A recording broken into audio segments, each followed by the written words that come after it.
Do you think it was fair for them to impeach President Trump? Absolutely not.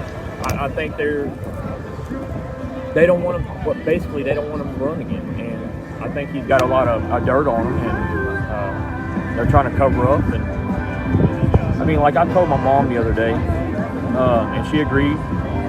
The reason why we're in the situation today is because they didn't stand up years ago at my age, and that's basically why we're in the position that we are in now.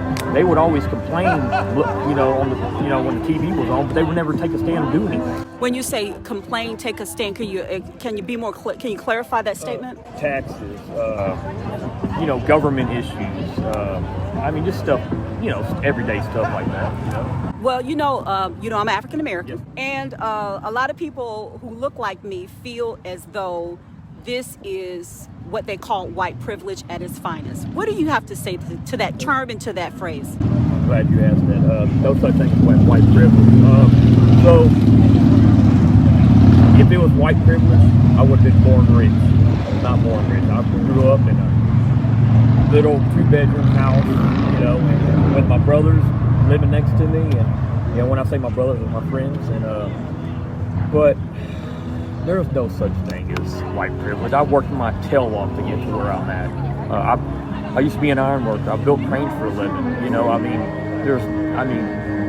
That's just, to me, is just no such thing, and it irritates me that they're even saying there's white privilege. If there is, then why have I struggled so much in my life to get to where I'm at today? Well, when a lot of times nowadays they're saying white privilege in regards to the insurrection on the Capitol, that if there had been protesters of a different hue, that they would have been shot on sight, that they wouldn't have even been allowed to penetrate the U.S. Capitol. What do you have to say about that?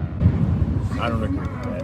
Okay. That's all I'm going to say on that. Okay. I don't agree with that. And my last thing, because you've been so gracious and I appreciate it, because I think it's important that we talk to people who are not from our audience to understand the other perspective.